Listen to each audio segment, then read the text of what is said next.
not the architect's fault. It's the city's fault. The parking garage. The parking garage just ruins It's the whole thing. unbelievable. You're looking into the guts of it. Yeah. You have the most sparse spacing of trees blocking it of any part of the landscaping.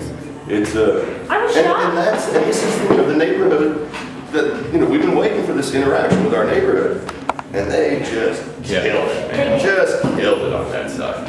And it's totally the city's fault for not having the vision. And the 1% for arts, and I have to say, I sat on the commission at the time those decisions were made. Unfortunately, they were not smart and not what I wanted, because that's the power and light artists, where there wasn't room in the power and light district for the 1% for arts, so they put it in the Performing Arts Center. So it was not bid out specific like that, and there's no visual that helps make the garage seem, it's like how the Woodville worked in the garage down by City Hall. It's, it works. You got some good design, you got some nice interaction, and it's just a cold fish on that southern face. Do you know? And I wonder. We went down there, and it was a 3-hour wait.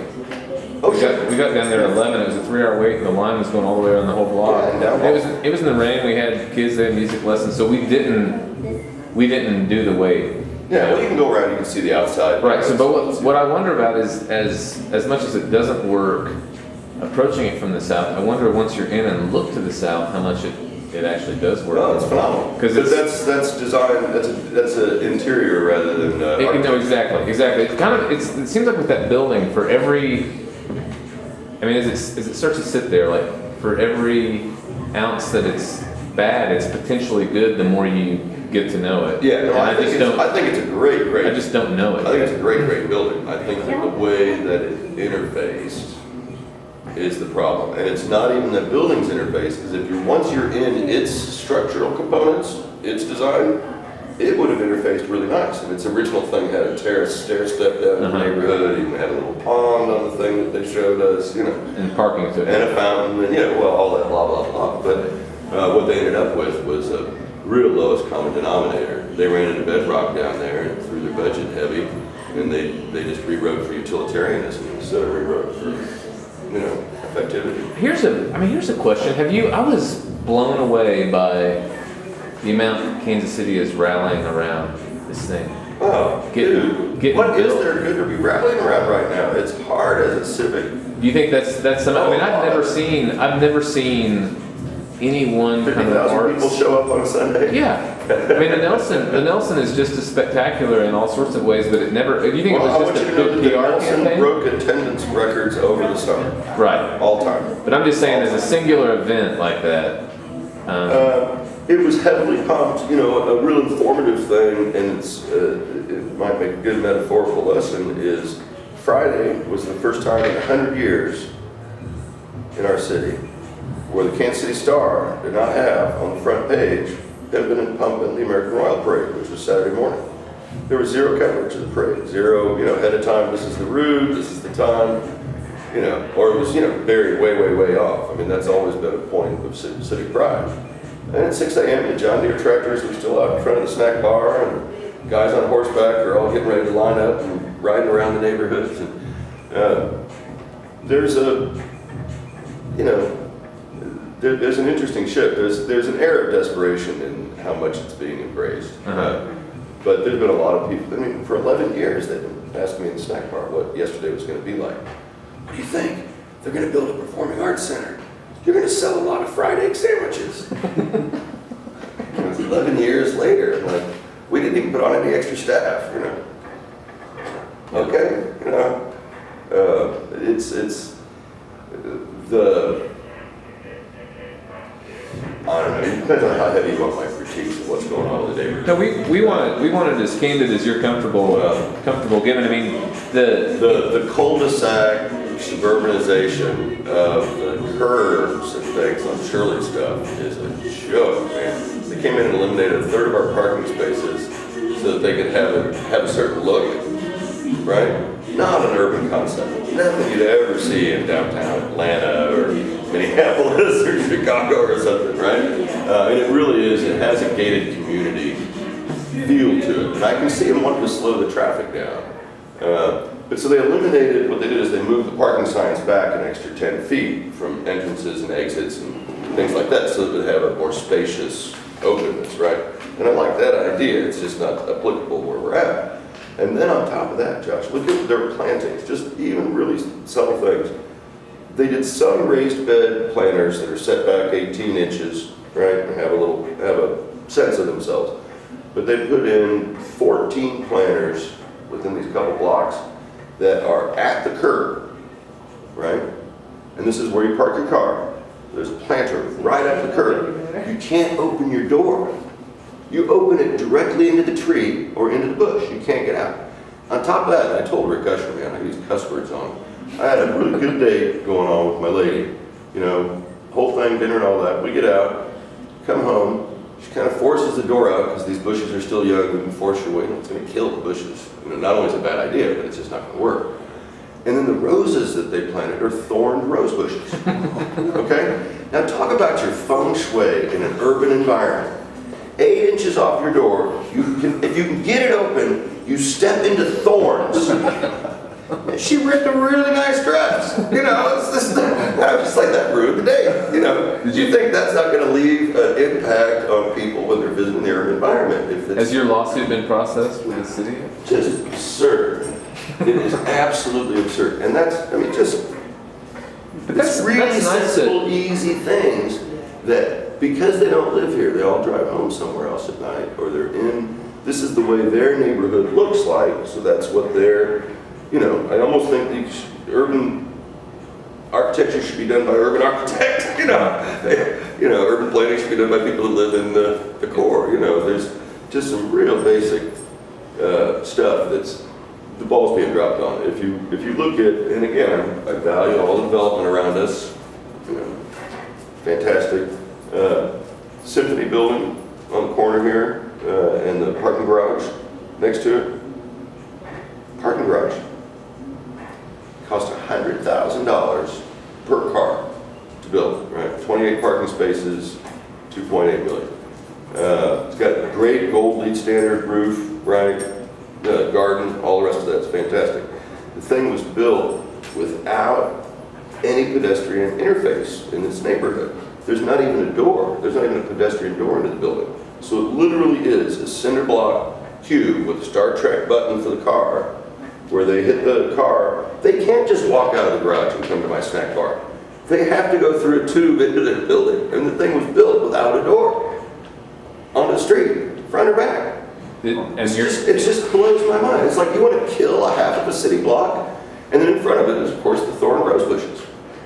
I mean, it's a really gorgeous building, and they're going to get mad at their people. I love the copper stain, but they're going to realize real soon they didn't seal their copper, and it's trailing green down in these gorgeous lines all the way down there. You know, I love it, but they'll freak out because they're obviously way too controlled.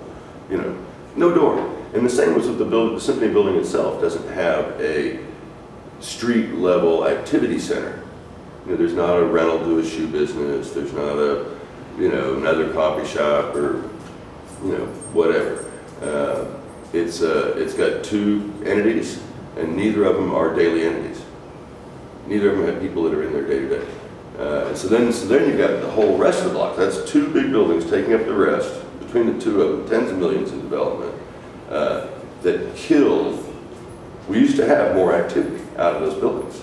So the development of them actually hurt the pedestrian activity in the neighborhood. It's a shame. Really good intentions, some interesting design to look at. Functional? Come on. It's not good for the city. It's not smart. It's just not smart urban planning. Yeah, I mean that's something that I've always noticed that you're very sensitive to. That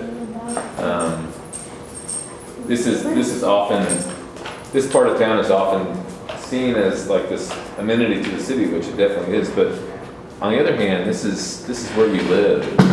This is where you've lived for how many years? 30 years. 30 years, and people forget that there's someone like you walking around looking closely at your own neighborhood. Closely at it. And now we get, you know, as people move into the neighborhoods, and the residential is really smart, especially if they can get, you know, all income levels of residential.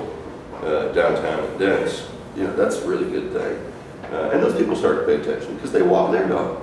It's really, it's when you walk your dog, or if you're a jogger, or if you're someone who, has to walk to the corner to buy the newspaper, those kinds of things, those are the activities that are what it's about. And the design for that end is the greater goal, I think. I think he might want to sleep on you. He says, I want to play. Oh, you're just showing off. What are you doing?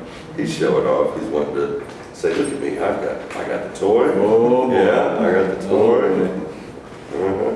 So Jay and Beth have talked to. We're talking going to go talk to Butch Rigby right after this, and Jay and Beth talked to Sid Milstein about the kind of history surrounding this part of the city and the west side, and also to Ginny Mendez at the Matty Rhodes Center. Yeah, We've heard all smart choices to get. Heard from John Kopaken, who owns a lot of property along the site that we're working with, and of course Adam Jones. We met him at Los Dules and talked to him for a while. And you're going to get a lot of cheerleaders, but if we can push the point a little further, and I'm a big civic booster, right? Do a lot of volunteerism in various entities and parts of the city, but the development, also the PAC. If you look from where Dan Liners was on the corner, you go down all the way to Take Two. Every one of those buildings is now empty or for rent.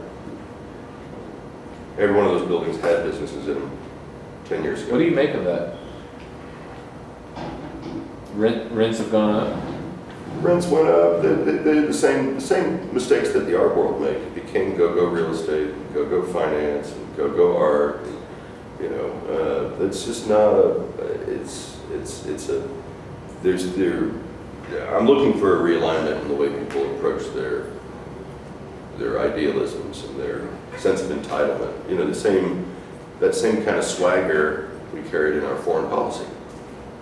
And it's just a swagger, man. When we bump those curbs out that far, man, we're never going to have 10 people walking abreast on that sidewalk. We do not need that thing that deep. That's swagger. Mm-hmm. That's swagger, and it costs $100,000 per cubic foot going out all the way. It's literal curb appeal, right? Yeah, man, it's just not appealing. There's I have a different job description as an artist in the way that I interpret things or view things or have goals on it than a real estate developer does, or a banker does, or a politician does. And so it's natural to have them go in different directions. And unfortunately, I think a lot of people with those job titles have been steering things with a less than thoughtful approach at ground level anyhow. You guys have got to have some questions that are percolating in your minds after talking to all these different people and hearing these different perspectives. What are some things that you would run by David at this point? Oh, I guess for me, earlier when you were talking about infusing culture in your art, and obviously being a resident in Crossroads, being around it on a daily, basis and being connected to it. What in your mind, I guess, especially in terms of talking about development and where our site is, what are some things that would really be a detriment to sort of the culture of the Crossroads in terms of development? Detriment there would be a big box store. A detriment there would be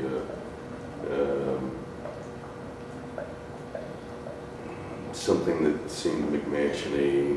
A bunch of high-end residential right there. If you were to take that series of storefronts or really crappy 60s this or that, whatever, you go, well, okay.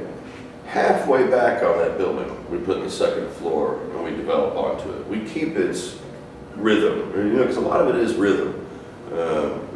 On that same strip of land, if the difference between putting parking in front, where they're pulling in strip mall style, that kind of stuff can just really kill stuff real quickly. No matter how many planters you put out in the front, you want it to be urban. It's an urban setup. And that makes people nervous, but you want to get 2 and 3 stories by the time you get halfway back in the block. You want to It's got to take up some space. It doesn't need to be 18 stories, but you know, you want to have rental in there, man. You want to have it not be exclusive. You know, those are high dollar views, right? And if you've got, for every $1 million condo, there should be 2 Section 8 set asides. You know, and you'll find people that want $1 million condo that don't mind living next to a Section 8 person. There are actual sensitives out there, but you want to have it be easily used for transportation. You know, you've got a southbound transportation stop there that's not been developed, and you've got a northbound transportation stop that has been developed. So that's an important facet of that particular block. You know, orientation, I don't really like wayfinding signs and things, but some type of orientation, because you have a lot of people who are coming off the highway right there. And a lot of people that are going to mixed uses and facilities and whatnot. So, you know, what would be interesting would be, it's used a lot in Central American countries, where you've got a main street, and then they've got a pull-off street. And it's like a second, if you did have to take those off, that there was a slower run for a block or two that paralleled the main road.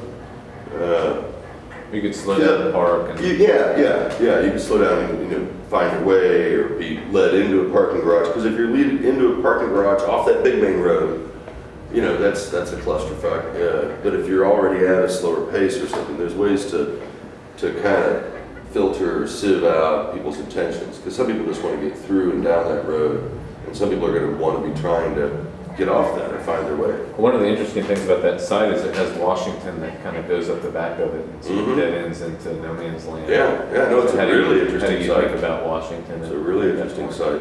I mean, what brick buildings you've got and what you've got with the screen land and the ice house and those apartment structures that are there, you got to keep that stuff, man. You can't let the Aldeana, you know, they lost one of those apartment buildings and it was a treat. You know, somebody was just silly and letting it get torn down there. There's some bad stuff up on the face, but I think it can even be worked in so that it doesn't look like it's all brand new. You know how sometimes they save the face of the building and it's incongruous at first, but it comes into its own. You know, there's some, you know, it's like where the Art of Pizza place is over here on the corner. That's actually a pretty famous piece of architecture. And it's a weird 50s, Yeah. whatever. I know that when we always admired that. Yeah, no, it's actually an interesting piece of architecture. Yeah, there's you just kind of have to think about the culture and the thing. What's the culture of the neighborhood? You're up on the West Side's had so many changes already. It's a fierce neighborhood association, so you really want to cede as much to them as you can. You know, have lots of Jenny Mendez talks and lots of Kathy Kirby would be a good one. Kathy Kirby knows, she walks dogs and walks the streets and people like that. Susie Ulaki might be interesting because she's lived up there so long and she's now Kemper's paramour, so you know you can actually get some access that way too. There's you know, you identifying who your players are, which it sounds like you're doing with this project, and then interfacing with them, you'll come up with concerns that wouldn't have struck your mind otherwise. If they'd asked me before they planted the rose bushes, I'd have said, no, it's not a good idea. You know, they didn't ask, okay, you know. Someone will eventually critique that and they, you know, they'll have a reworking. Well, that's what's interesting about our site is after looking at it and talking to people, is that it's kind of a place of convergence of, like, you know, downtown, Crossroads, and the west side. So like the challenge being, you know, how do you accommodate for that, or, you know, those different parts and at that particular site, and be sensitive to the different cultural aspects of things. And there's a real natural resolution on that I've seen involving terracing, especially if you got a transit point or hub there that people are going to be taking. You know, because it's a pretty drastic hill. You know, if you cut out in that a little bit, some terracing, and you can double use that, that'll be a natural place for people to congregate. And it's actually, the view's better across the street at the Performing Arts Center than it is up on it. I mean, from that angle, it's a really, you know, you can the idea of a plaza, without a plaza, you can have space half the size of this room. If it's got 4 benches and a bus stop over there, and it's like the one at, what is that, 6th and Main, 6th and Grand, no, 6th and Main is being used downtown, where they've integrated some arts, fabrication, they have a fountain there, they have multiple seatings there, and yet the buses pull right through it. It's really used, very busy. You mean the transit Transit, 10th and Main? 10th and Main, is that Yeah. 10th? Yeah, 10th and Main.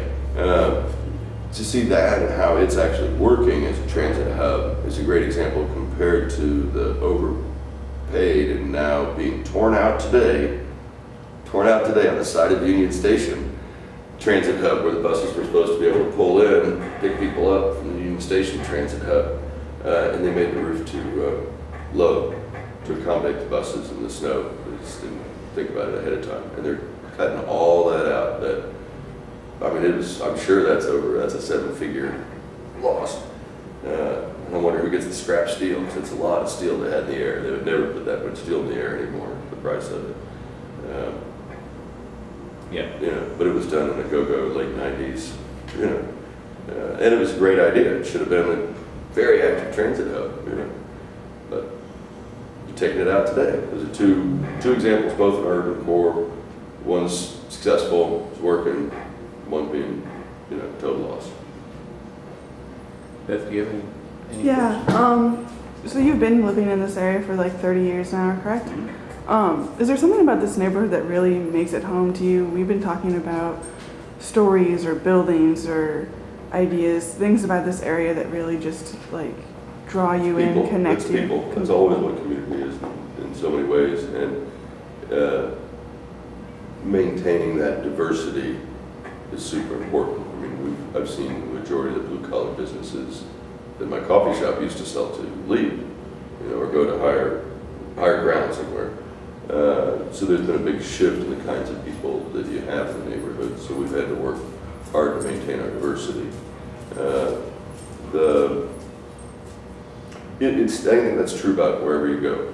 You can have any kind of house you want, but it's who you get around you. And one of the most progressive things that the city has done, which has helped maintain a great deal of diversity in the neighborhood, is the Planned Industrial Expansion Authority. When I was still working for the Crossroads Association as their vice president,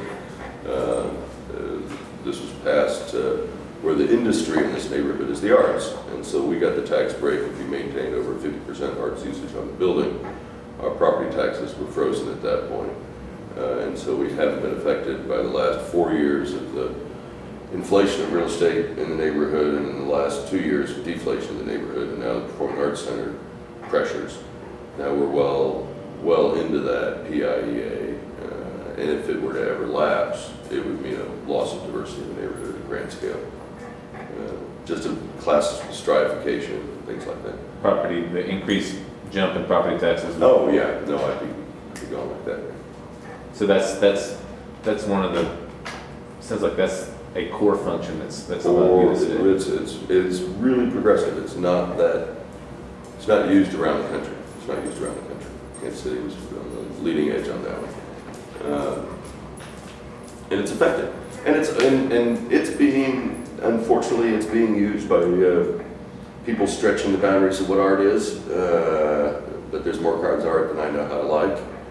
So that's all, but advertising agencies and modeling agencies and things like that, I don't think necessarily need to be having that same.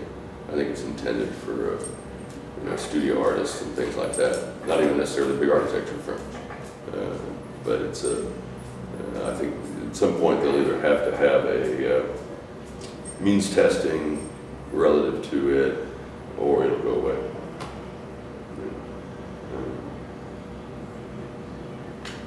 Questions?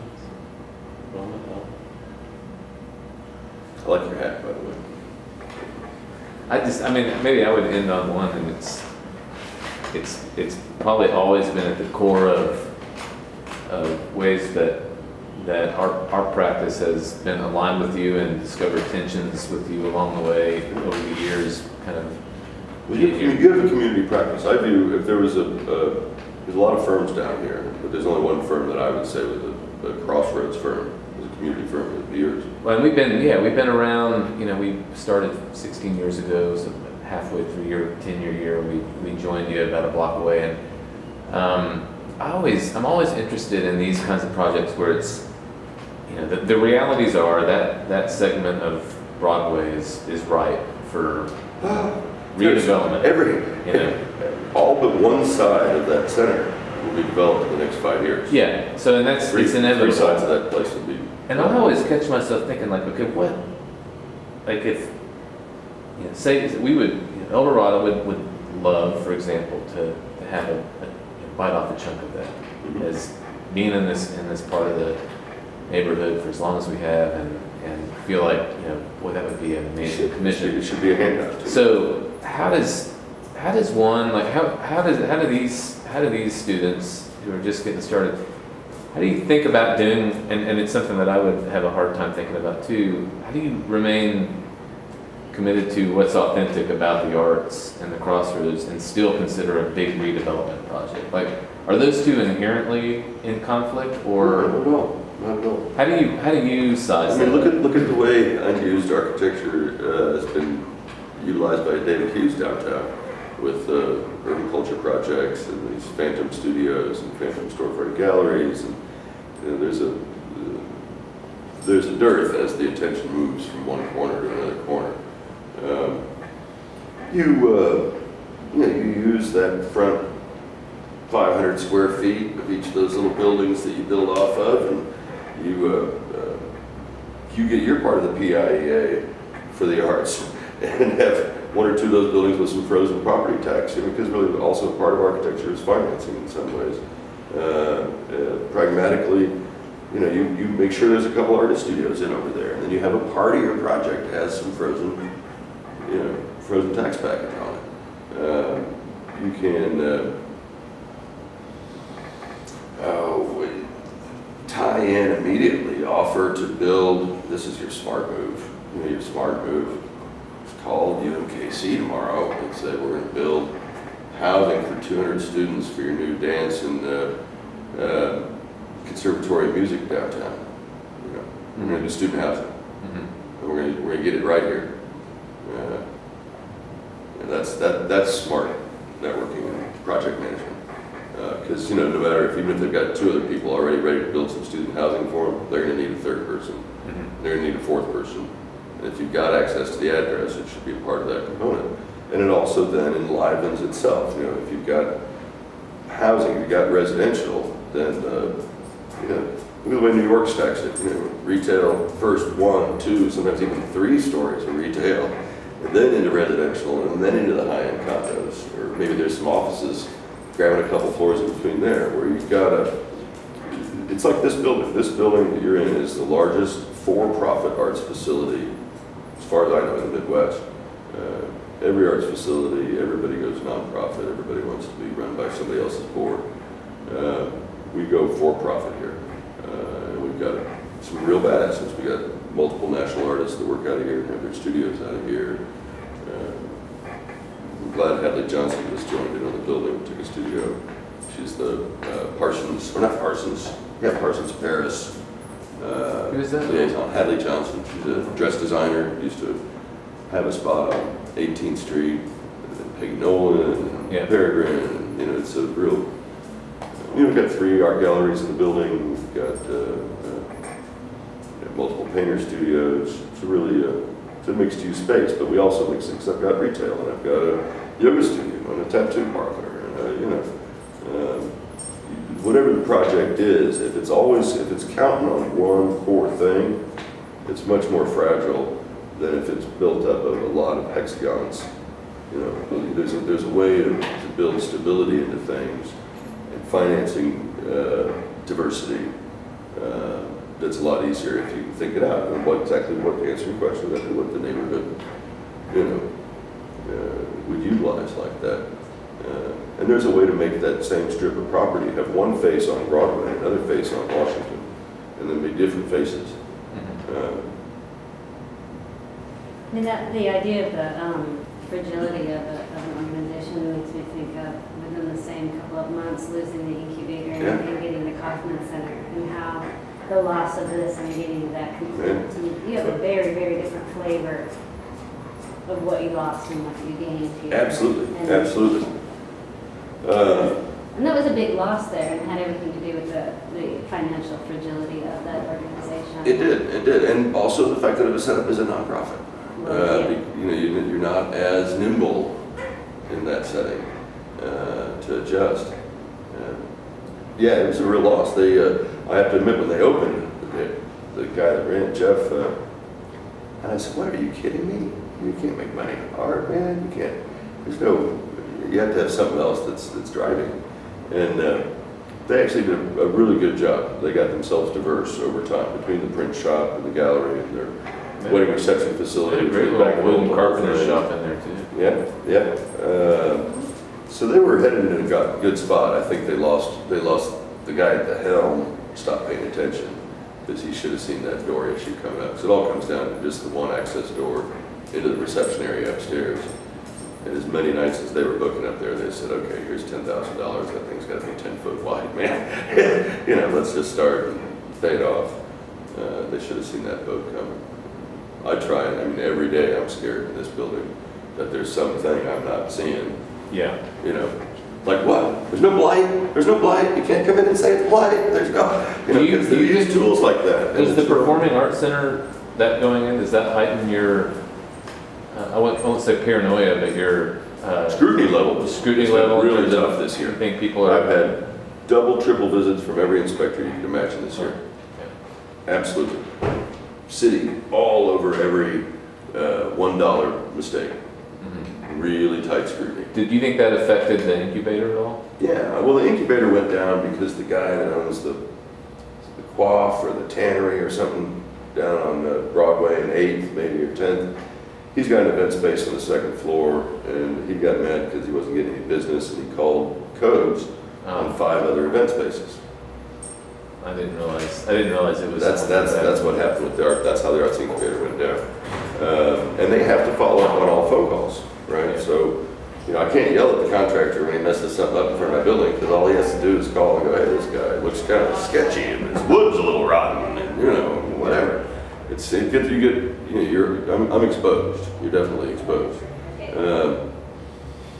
Yeah, so Codes doesn't like that being used as a tool or a weapon either, so they went and did all those inspections and signed all those things, and it caused big problems. And then the next month they went down and they just nailed him. You know, and so there's also an arbitrariness in the way that these inspections happen, and the way that they're interpreted. And yeah, that makes me scared with those changes, because those are just people being competitive in a tight market. Yeah. It's human behavior. Human behavior, man. I've watched 7 coffee shops open within a half a mile of me since I bought mine. You know, it's not something to joke about when you're raising kids. Yeah. You know, if you ask the question, what would you not like to see, as someone who lives down here and raises a kid down here, what are some things that you would help this as a residential neighborhood, or some facilities you'd like to see go in that would make it a more comfortable place for people to? It's pretty dynamite, man. School bus can pick them up in front of YJ's when we don't want to drive. It's got a really oddly leveraged, overpriced community garden up the street. You know, we go up to the FBI park to run the dogs. It's not a dog park, all better. You know, they can just run. You know, there's still enough of the amenities and the neighbors that I don't advocate for much of any development, really. Just more people? More kids. Density. Just more kids. people. We've gotten a lot more kids lately, which is nice. You know, and some of that's just the attitude of people knowing that it can be done. You know, basketball goal around the corner. You know, not everybody on Osha's lucky to live in a spot that's got a lot of square footage to it, so you can run, dogs can run. But you know, I would say outdoor amenities for you. Well, there's even a lot of that on the west side. I would say no. I'm not advocating for any development. Make good with what you've got. Yeah, I say we got some spare right now. We just got to pay attention to it. But density is a good answer, though. Density is it. Residential density is in everybody's interest I'm a proponent of taxing water, electricity, and everything else for every block it has to leave from the center of town. If you're at 150th, you're gonna be paying a price, because that's really, that kind of, this water and sewer issue coming up, which is just gonna kill me, it's a big, big shift in the water and sewer pricing. It's been doubled so far, and I think it'll be water quadrupled beyond this even, over the next 5 to 10 years, they're saying. Stuff like that, I'd like to, there's a huge, incentives for that density. Thanks, David. Yeah, you're welcome. I hope you all have a great day. That I'm gonna was, go to Costco.